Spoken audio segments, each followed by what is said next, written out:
Hello and welcome to World Talks on TVP World with me, Ashim Kumar.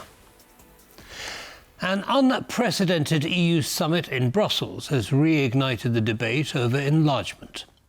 With Ukraine and Moldova praised for progress towards membership and talk of joining the bloc by 2030, the optimism is tempered by Hungary's veto and fears of a fragmented union. President Zelensky of Ukraine has rejected talk of a second-tier membership, while Brussels experiments with front-loading reforms. Joining me is Michał Matlak. He's acting director at the Łukasiewicz Institute for Innovation and Technology to discuss what's next for the EU's expansion plans. Welcome. Good evening.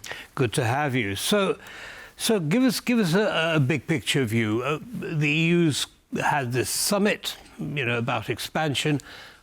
What were the main outcomes? What was most important was not exactly the summit, but the reports prepared by the Commission about the progress of enlargement countries. So it happens every year that the Commission does it, and it prepares it for every accession country. And this was the most important part, so to say. And the summit was an accompanying event, you can say. Okay, so from the reports, what were the main issues that you took? Well, we could see which countries, according to the EU, are, so to say, are preparing well for the accession.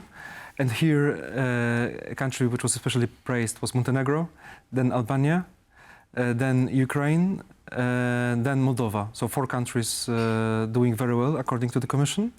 And then a few countries not doing so well, especially Georgia and Serbia. These are the most problematic countries, according to the Commission. Right, so what does that actually mean? Does it mean that the 4 countries that you've just mentioned are more likely to enter the European Union sooner than the others? Yes. I mean, it seems that the Commission would want to be ready to finish negotiations really soon with both Montenegro and Albania. But obviously, we need then the political consent, which might be still difficult even for these 2 countries, which are quite small and not as difficult to swallow as Ukraine. Right. Okay. Well, I'll come to political consent in just a second. But someone sitting in Turkey right now might say, "Well, hang on, we've been in the queue for many, many years, and nothing's moving for us, and yet these guys are jumping the line." That's what true. would you say to that? What would you say to that person? A report on Turkey was also published. And here we can see that the EU is in a difficult position because, on the one hand, because of the geopolitical situation, it doesn't want to hurt its relations with Turkey too much, because Turkey is obviously an important partner now during the time of turbulences, let's say. But on the other hand, obviously, it's difficult for the EU to continue negotiations when Turkey is facing such a difficult situation when it comes to democracy, especially, but also when it comes to the dispute with Cyprus, because that's one of the key aspects which are blocking negotiations. They are obviously essentially blocked, but Turkey is still formally a candidate country. This is why the report was published. Right, and Cyprus, of course, is already a member of the European Union. Okay, so now if all of these countries do get accepted into the European Union, that takes the number up to 35 countries. I find it difficult to understand how you're going to get any kind of consensus in terms of policy decisions with 35 countries. How would that work?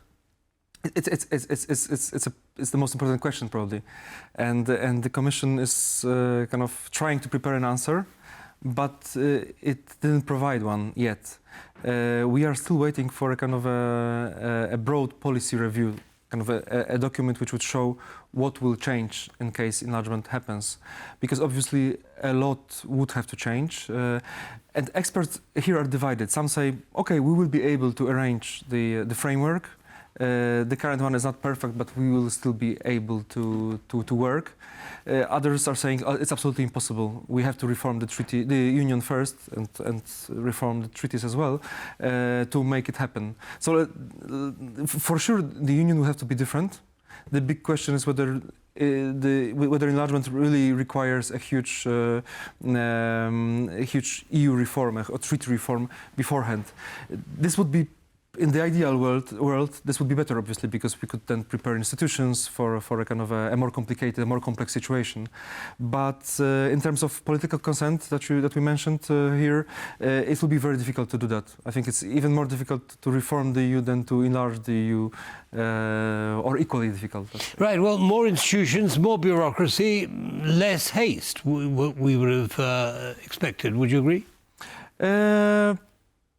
I'm not sure. I'm not sure because I mean, the EU hasn't been particularly fast in responding, for example, to what's happening in Ukraine.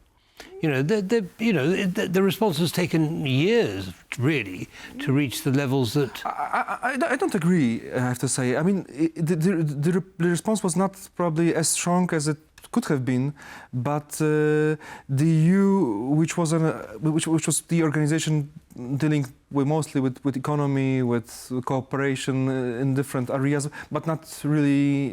It was not really a security actor, and yet a few days after the invasion, actually, the EU acted quite decisively. It prepared funds, it coordinated arms deliveries, it changed its peace facility.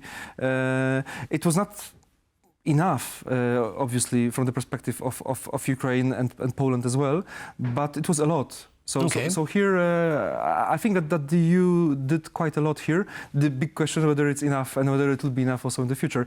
I don't think the EU now wants more institutions, more bureaucracy. It's the other way around. No, but if they've got 35 countries, surely that follows, doesn't it? We're going to have more institutions, more bureaucracy. Not more. We will have the same institutions, but more people inside, most likely.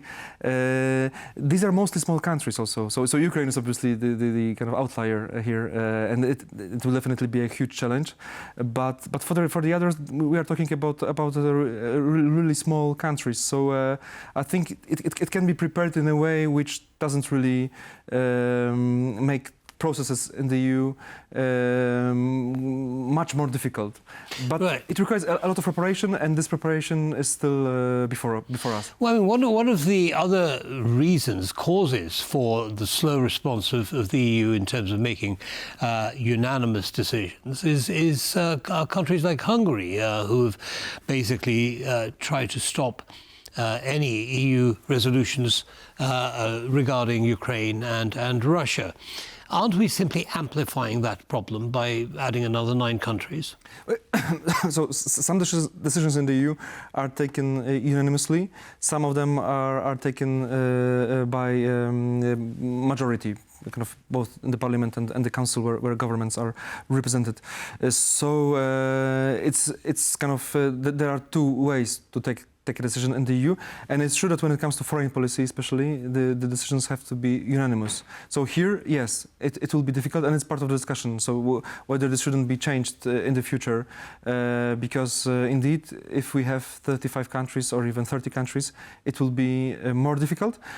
On the other hand, we have to remember that kind of the political culture within the EU requires a significant dose of kind of a compromise culture, so to say. And it happened many times. Even with Hungary, Hungary accepted 19 sanctions packages because it doesn't want to kind of block it completely because of other interests that they have within the EU. So the picture is more complicated, I'd say. But it's true that this is a problem that we will have to deal with. Right. But this requires treaty change. In the last few seconds that we have left, so I'll ask you to be as brief as you possibly can, please. There is another risk that some analysts have identified, and that is Trojan horses. In other words, countries that join the European Union but don't actually share the values of the other countries within the bloc. How would the EU protect against that during its enlargement?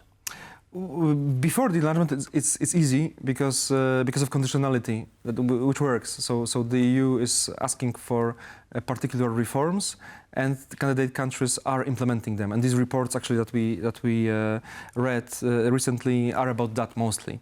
So before it's easy. Afterwards, it's much more difficult. But here the EU is learning also, and the conditionality mechanisms which kind of link kind of judicial situation, for example, and EU funds are sort of a kind of a step or a tool to help here. But yeah, but that's been used against Hungary. It hasn't really changed Hungary's position. But it, in the end, it blocked a big chunk of EU funds for Hungary. So they matter. The EU will not rescue democracies in any member states. This will not happen. We shouldn't believe in that. We have to kind of, the citizens of these states are responsible for that, and their governments. The EU can only help to kind